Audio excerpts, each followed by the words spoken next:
प्रत्येकाच्या शरीरामध्ये तेवढी ताकद पाहिजे, चेहऱ्यावरती तेज पाहिजे. भरपूर ठिकाणी कृशता पाहायला भेटते, निस्तेज चेहरा पाहायला भेटतो. चेहऱ्यावरची तेज आणि शरीरामध्ये ताकद यासाठी आपण थोडंसं रोज सकाळी सूर्यनमस्कार पाहिजे. कंपल्सरी रोज सकाळी 12 सूर्यनमस्कार हे झाले पाहिजेत. 12 सूर्यनमस्कार झाल्यानंतर अनुलोम विलोम करा, कपालभाती थोडा वेळ करा. शरीरामध्ये ताकद येण्यासाठी 1 ग्लास दूध, 2 केळी किंवा रात्री 10-15 काळे मनुके, 4 ते 5 खजूर, 4 ते 5 बदाम हे भिजत ठेवा. हे सकाळी खावा. यामुळे शरीरामध्ये ताकद येईल, ऊर्जा येईल, चेहऱ्यावरची तेज येईल. ज्या मुलांच्या चेहऱ्यावरती, ज्या मुलींच्या चेहऱ्यावरती पिंपल्स आहेत, यासाठी आपण छोटे छोटे घरगुती उपाय करू शकतो. आंबे हळद मार्केटमध्ये भेटते, मसाल्याच्या दुकानामध्ये आंबे हळद भेटते. आंबे हळद घ्यायची, कोरफडचा थोडासा गर घ्यायचा, दगडावरती ठेवायचं, घासायचं, दोन्ही चांगलं घासायचं. हे काढून ज्या ठिकाणी पिंपल्स आहेत त्या ठिकाणी लावा. आपल्या घरामध्ये हळकुंड असतं, हे हळकुंड घ्या, लिंबूच्या रसामध्ये थोडंसं भिजवायचं, दगडावर घासायचं, भिजवायचं, घासायचं, भिजवायचं, घासायचं. हे मिश्रण पिंपल्सवरती लावा. यामुळे सुद्धा पिंपल्स निघून जातात. पण पिंपल्स ठीक होण्यासाठी प्रॉपर पोट साफ होणं खूप गरजेचं आहे. यासाठी थोडंसं पथ्य पाळलं पाहिजे. तेलकट, तिखट, आंबट, मैद्याचे पदार्थ हे पूर्ण बंद करायला पाहिजेत. साखरेचे पदार्थ बंद करा. साखरेच्या ऐवजी गूळ घ्या, मैद्याच्या ऐवजी गव्हाचं पीठ वापरा. तेलकट, तिखट, आंबट पदार्थ जमेल आणि शक्य तेवढे बंद करा. यामुळे व्यवस्थित पोट साफ होईल. पोट साफ झालं, शरीरातली उष्णता, आम्लता कमी होईल, ज्यामुळे चेहऱ्यावरती पिंपल्स वगैरे जे आलेले आहेत हे कमी होतील. ज्या लोकांना चेहरा तेजस्वी बनवायचा आहे, शरीरामध्ये ताकद निर्माण करायची, अशा लोकांनी अजून एक छोटासा घरगुती उपाय आहे. आपण एखादी सोन्याचा दागिना वगैरे, पिळेची अंगठी वगैरे असते, ती पाण्यामध्ये थोडंसं गरम पाण्यामध्ये टाकायची, उकळायचं, काढून ठेवा बाजूला अंगठी, ग्लासभर पाणी थंड करा आणि प्या. यामुळे शरीरातील कृशता निघून जाते, चेहऱ्यावरती एक तेज निर्माण होतं. हा एक घरगुती उपाय आपण करू शकतो. या लोकांना हातपाय थरथर कापतात, कंपवात आहे, अंगामध्ये एवढी ताकद नाही, शरीरातील नसा नर्व वीक झालेले आहेत, कमकुवत झालेले आहेत, अशा लोकांसाठी एक घरगुती उपाय सांगतो. घरच्या घरी एक चटणी बनवायची, ज्यामध्ये तीळ, पांढरे तीळ, अर्धी वाटी पांढरे तीळ, अर्धी वाटी लसूण, अर्धी वाटी ओले खोबरे, हे तिन्ही एकत्र घ्या, चेचा, ह्याची चटणी तयार होते. रोज सकाळी संध्याकाळी एक एक चटणी तुमच्या आहारामध्ये ठेवा. ज्या लोकांना कंपची समस्या आहेत, हात थरथर कापतात, मान कापते, अशा लोकांसाठी हे खूप छान आहे. म्हणजे जर एखादा वयस्कर व्यक्ती आहे, दारात बसलेला आहे, 4-5चं टायमिंग झालेलं आहे, ग्रामीण भागामध्ये आजही सासरी बुवा जेवायला देऊ का, सासरी बुवांना कडकडून भूक लागलेली आहे, तो नाही नाही नाही नाही नाही नाही करतो. सुनबाईला वाटतं सासऱ्यांना भूकच लागलेली नाही, त्याचं सुरूच आहे नेहमी नाही नाही नाही नाही नाही नाही नाही नाही. ही वेळ आपल्यावर येऊ नये. त्यामुळे ज्या ठिकाणी तुमचे हात थरथर कापतात, मान हलते, अशा वेळेस पांढरे तीळ अर्धी वाटी, लसूण अर्धी वाटी, ओले खोबरे किंवा सुके खोबरे अर्धी वाटी घ्या, यांची चटणी बनवा. सकाळी संध्याकाळी एक एक चम्मच हा जेवणामध्ये, आहारामध्ये नियमित घ्या. यामुळे कंपची समस्या, हातपाय थरथर कापण्याची समस्या ठीक होते. शरीरामध्ये एक ताकद येते, ऊर्जा येते. आणि विशेष म्हणजे महत्त्वाचं, ज्या लोकांच्या तोंडाला चव नाही त्यावेळेस तोंडाला चव येते, अन्नाचं व्यवस्थित पचन होतं. ज्या लोकांना त्वचाविकाराची समस्या आहेत, खरूज सारख्या समस्या आहेत, हे खरूजसाठी हळद खूप गुणकारी आहे. अर्धा चमच हळद घ्यायची, 10 ते 15 कडुलिंबाची पाने घ्या, दोन एकत्र करा, चेचा, यांची पेस्ट बनवायची आणि ह्याची गोळ्या बनवायच्या, 2 गोळ्या बनवायच्या, सकाळी 2 गोळ्या, संध्याकाळी 2 गोळ्या, सकाळी उपाशी पोटी 2 गोळ्या, संध्याकाळी 4 ते 5 वाजता 2 गोळ्या, तोंडामध्ये टाका, डिरेक्ट गिळावरून अर्धा कप कोमट पाणी प्या. यामुळे पूर्ण शरीर आणि शरीरात रक्त हे शुद्ध होतं, ज्यामुळे खरूजसारख्या समस्या या ठीक होतात. ज्या लोकांना कोरडी किंवा कोरडा त्वचा विकार आहे, कोरडी खरूज आहे, अशा लोकांनी आठवड्यातून 1 ते 2 वेळा 2 ते 3 चमचे एरंडी तेल रात्री झोपताना नियमित घ्यावे किंवा सकाळी उठल्या उठल्या पहाटे 5:30 ते 6च्या दरम्यान घ्यावे. ज्यामुळे पोट साफ होईल, तुमचा आतडे पूर्ण क्लीन होतील, साचून राहिलेला जो कचरा आहे आणि या कचऱ्यांची तयार केलेली आम्लता आहे ही पूर्ण निघून जाईल आणि खरूजसारखी किंवा इतर जे कोरडे त्वचा विकार आहेत हे पूर्णपणे ठीक होतात. लक्षात ठेवा, जेवढ्या लोकांना कोरडे त्वचा विकार आहेत अशा लोकांनी आठवड्यातून 1 ते 2 वेळा रात्री झोपताना किंवा सकाळी उठल्या उठल्या 2 चमचे एरंडी तेल कोमट पाण्यातून प्यायचं. 2 चमचे नाही साफ झालं तर 3 चमचे घ्या, तुमच्या कोट्यानुसार, पण बऱ्यापैकी 2 चमच्यांनी आपला टेबलस्पून पोहे खाण्याचा चमचा यांनी साफ होऊन जाईल. पोट पूर्ण साफ होईल, आतडी साफ होतील, आम्लता, गॅसेस, ॲसिड्स पूर्णपणे बाहेर पडतील. आठवड्यातून 1-2 वेळा नियमित घ्या, 2-4 आठवडे घ्या, यासारख्या समस्या पूर्णपणे ठीक होतात. आणि कडुलिंब हळद आहे, ज्यामुळे रक्त शुद्ध होऊन जातं. ज्या लोकांना खोकल्यासारख्या समस्या आहेत, ढास लागते, अर्ध्या कप दुधामध्ये पाव चमचा हळद टाकायची, हे उकळायचं, चांगलं उकळा, रात्री झोपताना पिऊन झोपा. यामुळे ज्या लोकांना खोकल्याची ढास लागते ही समस्या ठीक होते. ढास 1 ते 2 प्रयोगामध्येच बंद होते. यासोबत घशाचे जेवढे विकार आहेत हे ठीक होतात. घशाचे विकार, खोकला, कफसाठी नाही, पण बऱ्यापैकी ढास ही या घरगुती उपायाने लगेच कमी होते. बाकी थोडंसं कणकण जरी वाटत असेल, पावसात भिजला असेल, तर यामुळे जे इतर छोटे छोटे जे आजार होतात ते सुद्धा आजार यांनी ठीक होतात. पोट साफ न झाल्यामुळे इतरही भरपूर समस्या होतात, ज्यामध्ये तोंड येणं, ही तोंड येण्याची समस्या आहे. याचं एक प्रमुख कारण आहे तुमचं व्यवस्थित पोट साफ न होणं आणि शरीरामध्ये उष्णता वाढणं. तर ज्या लोकांना तोंड आलेलं आहे अशा लोकांनी उमराची पानं 4-5 सकाळ संध्याकाळी चावून खायची. उमराच्या पानांनी तोंड आलेली समस्या लगेच ठीक होते. चावून खायची, तो रस गिळायचा पूर्णपणे. त्यासोबत उंबराच्या झाडाच्या पानावरती छोटे छोटे असे फोड आलेले असतात, ज्याला गाठी म्हणतो आपण, थोड्या थोड्या गाठी आलेल्या असतात. ह्या गाठी जरी दिवसातून 2-3 वेळा चावून खाल्ल्या तर यामुळे सुद्धा जी उष्णता वाढून आलेली तोंड आहेत हे कमी होतं. जाईचं पान, जाई जुई, जी पांढरी सुवासिक फुलांची वेल असतात, हे याची पानं सुद्धा खूप गुणकारी आहेत. 2-4 पानं घ्या, जायफळ थोडंसं घासायचं, शेंगदाणे जायफळ एकत्र करा, चावा, थुकून द्या. दिवसातून 2-3 वेळा जर केलं तर यामुळे सुद्धा जे तोंड आलेली समस्या आहे ठीक होतात. तोंड आलेले 2 ते 3 दिवसामध्ये पूर्णपणे ठीक होतात. पूर्वी तोंडली जी फळं छोटे छोटे असतात हे खाल्ली जायची, यामुळे सुद्धा तोंड आलेलं ठीक व्हायचं. खूप छोटे छोटे घरगुती उपाय करून आपण निरोगी आनंदी जीवन जगू शकतो. जायची फुलं फक्त सुवास घेण्यासाठीच नाहीत, तर त्याची पानं सुद्धा आरोग्याच्या दृष्टीने खूप गुणकारी आहेत. हे आपल्याला या छोट्या छोट्या घरगुती उपायांतून पाहायला भेटतं.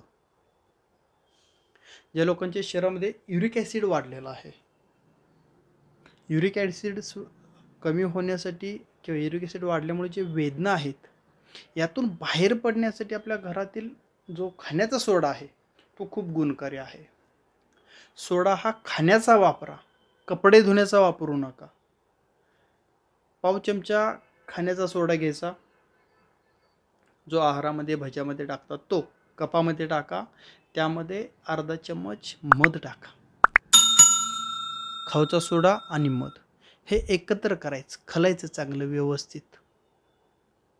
दिवसातून 2 ते 3 वेळा हे चाटून खायचं, ज्यामुळे लघवीला येऊन लघवी साफ होऊन ॲसिड बाहेर पडेल. हे नियमित 4-5 दिवस जरी केलं तरी वेदना लगेच कमी येतात. ज्या लोकांचं ॲसिड भरपूर साचलेलं आहे किंवा क्रिस्टल जमा झालेले आहेत, अशा लोकांनी नियमित टोमॅटोचा ज्यूस घ्यायचा. टोमॅटो खावा किंवा टोमॅटोचा ज्यूस घ्या. यामुळे सुद्धा जे युरिक ॲसिड जमा झालेलं आहे, हे जमा झालेले युरिक ॲसिड कमी होण्यासाठी खूप छान फायदा होतो. वेदना पहिल्या दिवसात कमी होतात. पण पुन्हा सांगतो, सोडा हा खाण्याचा वापरा. जर तुम्ही घरातील महिला भगिनी कपडे धुवायचा सोडा वापराल, लगेचून सगळा फेस बाहेर पडेल, खर पण पडेल आणि फेस पण पडेल. असं नका करू. महिला भगिनीसाठी, ज्या माता भगिनींचं गर्भाशय अशक्त आहे, वीक आहे, त्यांनी जो बाबळीचा डिंक असतो, हा डिंक त्यांच्यासाठी खूप गुणकारी आहे. ज्या माता भगिनींचं गर्भाशय अशक्त आहे, अशांनी बाबळीचा डिंक घ्यायचा. 2 चमचे बाबळीचा डिंक 1 कप कोमट दुधामध्ये मिसळा. सकाळी संध्याकाळी जेवणाआधी 15 ते 20 मिनिटं प्या. यामुळे शरीरातील हाडे मजबूत होतात. यामुळे गर्भाशय मजबूत होतं. एकदम छोटे छोटे घरगुती उपाय करून आपण निरोगी आनंदी जीवन जगू शकतो. ज्या लोकांना गुडघे कंबर दुखतात, अशा लोकांनी हा डिंक कंपल्सरी वापरायचा. फक्त हा डिंक काय केला जातो, घरी आणला जातो, तूप टाकून त्याच्यामध्ये हा परतला जातो आणि ह्याच्या लाह्या तयार होतात. हे लाह्या झालेले 1 चम्मच 2 चम्मच असे वापरायचे. डिंक जर म्हटलं तर ते खूप चिकट असणार आहे.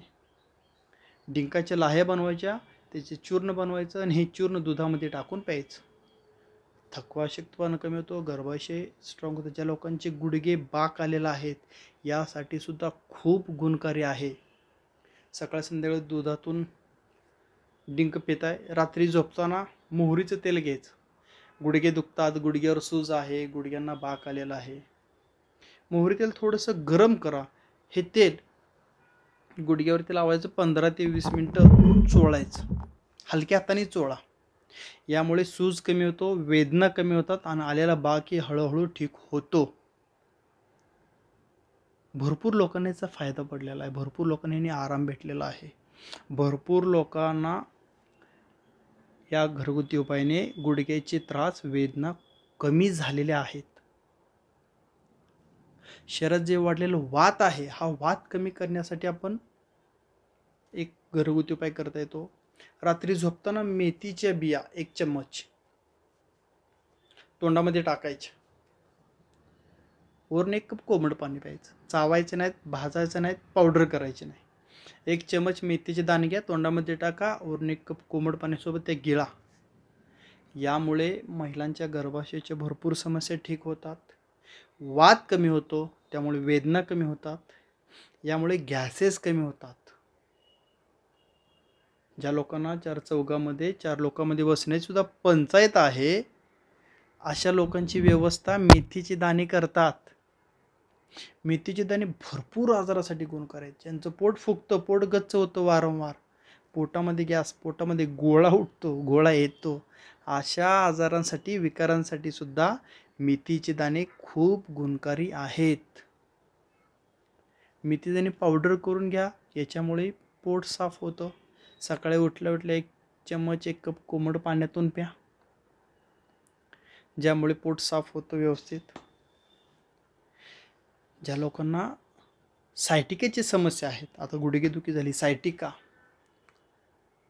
कमरेतले एक नस दबलेली आहे जी खुब्यात येते, खुब्यातून मांडीमध्ये, मांडीतून लवणीमध्ये, लवणीतून पोटरीमध्ये आणि पोटरीतून टाचेपर्यंत पूर्ण एक वेन जे मणक्यामध्ये दबलेले, ज्यामुळे पाय पण आखडायला लागतो आणि पुढे कालांतराने तो पाय आखडत जातो. पाय उचलून टाकता येत नाही, पाय ओढावा लागतो. या विकारामध्ये पाय ओढावा लागतो. हा सायटिकासाठी सुद्धा आपण एक छोटा घरगुती उपाय करू शकतो, जो खूप गुणकारी आहे. 10 लसणाच्या पाकळ्या घ्या, अर्धा ग्लास दूध, अर्धा ग्लास पाणी, हे 3 एकत्र करा, मंद आचेवर ठेवून उकळा. यातलं पाण्याचं प्रमाण निघून गेलं म्हणजे अर्धा ग्लास दूध राहील.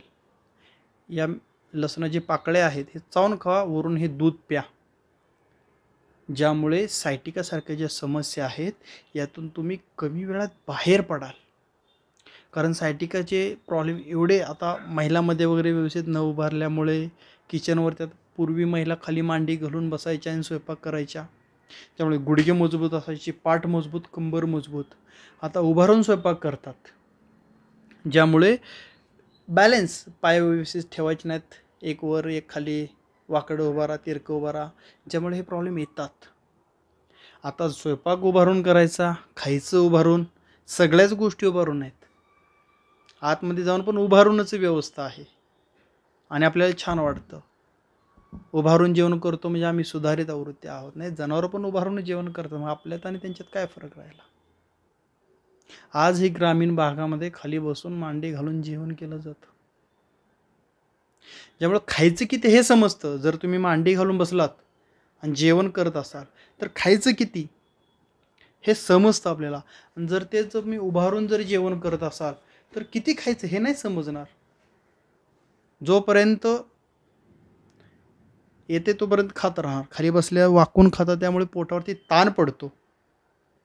आवश्यक तेवढंच.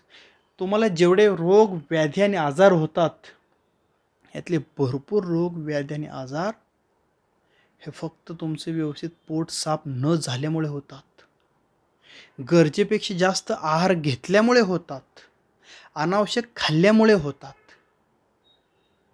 उतार वयामध्ये तर तुम्ही 50च्या पुढे गेलाय, आहारावरती तुमचं कंट्रोल पाहिजे. आहारावरती तुमचं कंट्रोल पाहिजे. एका वेळेस किती, एक वंजळ ठीक आहे, एका वेळेस एक वंजळ आहार. भूक लागल्यानंतर जेवण करायचं आणि जेवण करत असताना एक घास नाही, 2 घास नाही, 8 ते 10 घास कमी खायचे. 8 ते 10 घास जर तुम्ही कमी खात असाल, हे तुमचं प्रॉपर अन्न झालं. जेवण झाल्यानंतर एक घोट पाणी प्यायचं. किती, तोंडामध्ये जे अन्नाचे राहिलेले कण आहेत हे फक्त पोटामध्ये जाण्यासाठी चूळ भरा आणि प्या. एवढं पाणी तुमच्यासाठी गरजेचं आहे. पोटभर पाणी तासाने अर्ध्या तासाने प्या, ज्यामुळे पोटाच्या समस्या होणार नाहीत. अपचन, अजीर्ण यासारख्या समस्या होणार नाहीत. भरपूर लोकांना अपचन, अजीर्ण, अन्न व्यवस्थित पचन न झाल्यामुळे जेवण झाले की लगेच पाणी प्या, ज्यामुळे जे खाल्लेलं अन्न आहे ते पोटामध्ये न राहता घशापर्यंत येतं. खाल्लेलं अन्न घशापर्यंत तर लोकांच्या घशापर्यंत. मग किती पाणी प्यायचं, एक घोट पाणी, पोटभर पाणी तासाने अर्ध्या तासाने. ज्या लोकांना घोरण्याची समस्या आहे, रात्री घरातील एकच व्यक्ती झोपणार, बाकी सगळे जागे. नवीन पाहुण्याच्या जर घरी गेलात आणि तिथं जर कोण घोरणारा व्यक्ती असेल, आमचे एक मित्र होते, खूप मोठमोठ्याने घोरायचे. जर एखाद्या रूममध्ये झोपले असतील तर दुसऱ्या रूमपर्यंत तो आवाज जायचा, एवढं मोठमोठ्याने घोरायचे. जर नवीन कोणत्या ठिकाणी ते गेले तर ते वेगळे एकटे जाऊन लांब झोपायचे, एवढं मोठमोठ्याने ते घोरायचे.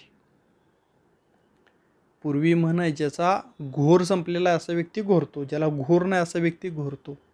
तसं नाही आहे. रात्री झोपताना 2 ते 3 थेंब मोहरीचे किंवा देशी गाईच्या तुपाचे थोडेसे कोमट करा. एका ड्रॉपमध्ये भरायचं तेल किंवा तूप, हे कोमट करायचं थोडंसं, रात्री झोपताना नाकामध्ये टाकायचं आणि झोपायचं. बेडच्या थोडंसं बाजूला डोकं सोडायचं खाली, यामध्ये 2-2 थेंब टाका, ज्यामुळे घोरण्याची समस्या 2-4 दिवसामध्ये हळूहळू कमी होत जाईल. नेहमी टाकत राहावा. वाढलेले जे मांस आहे, थोडेसे डिस्टर्बन्स आहेत, ते सगळे ठीक होतील. उशी घेणं टाळा बऱ्यापैकी. ज्या लोकांना घोरण्याची समस्या आहे अशा लोकांनी उशी घेणं टाळा. जेवढं तुम्ही डोकं व्यवस्थित ठेवाल, प्लेन ठेवाल, तेवढं घोरण्याची समस्या कमी होईल. तुम्ही जेवढं डोकं वरती उचलून ठेवाल तेवढं घोरण्याची समस्या तुमची वाढेल.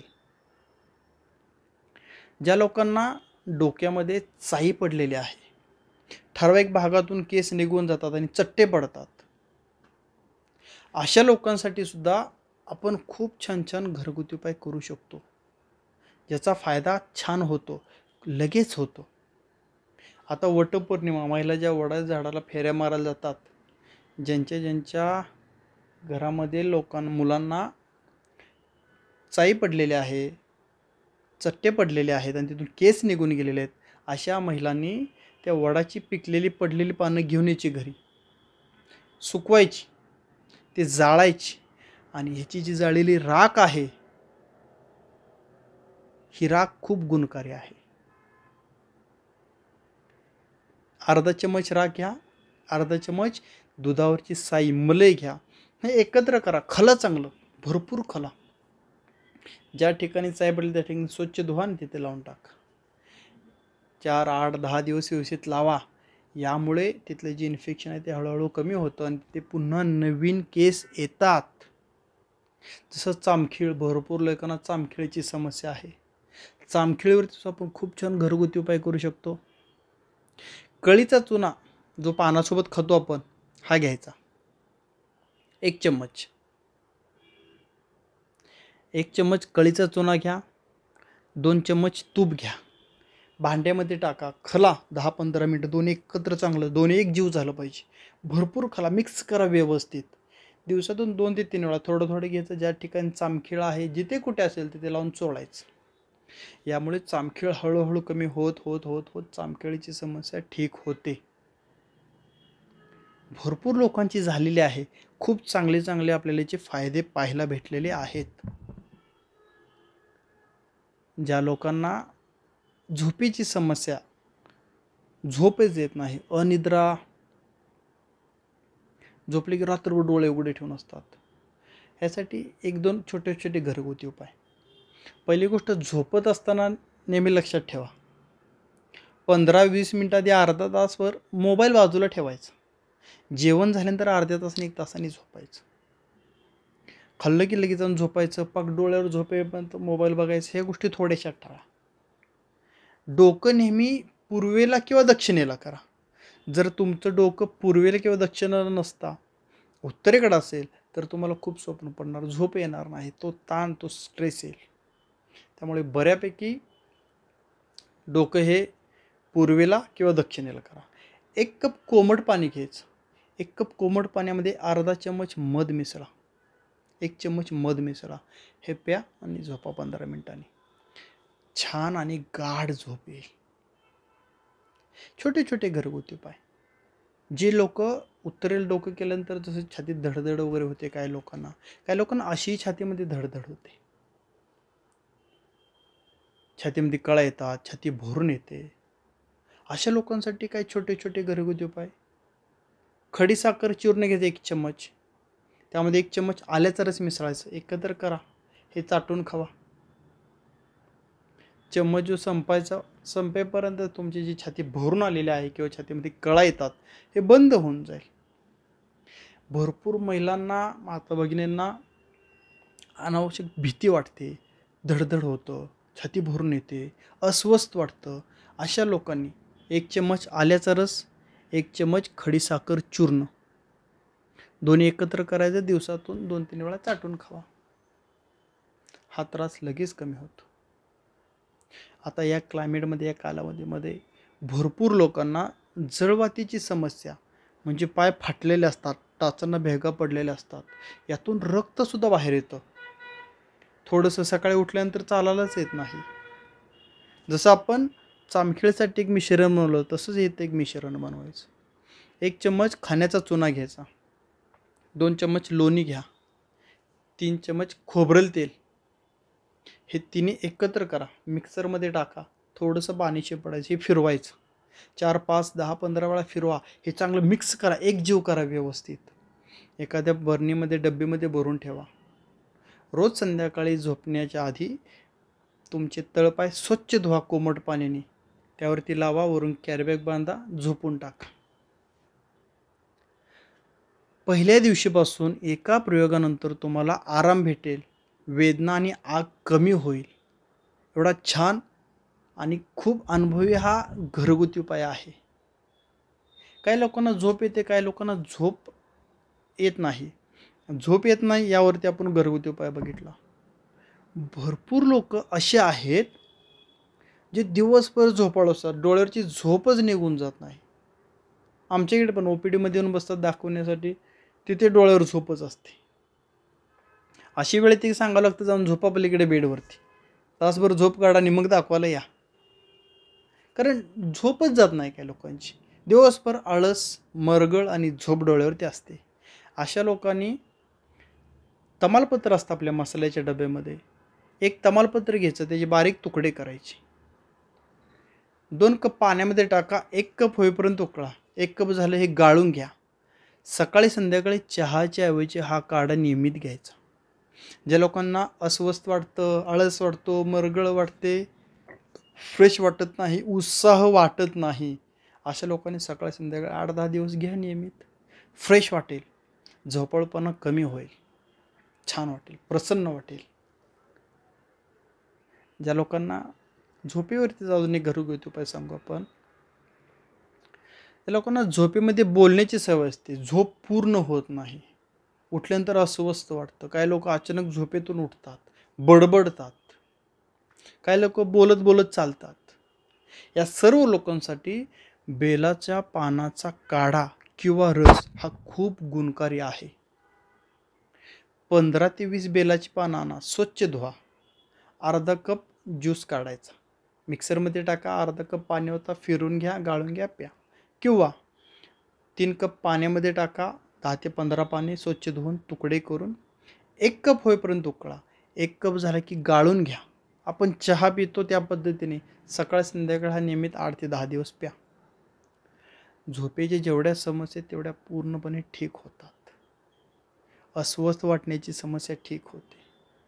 झोपेमध्ये ज्या लोकांना वारंवार खराब स्वप्न पडतात, या समस्यासुद्धा या घरगुती उपायाने ठीक होतात.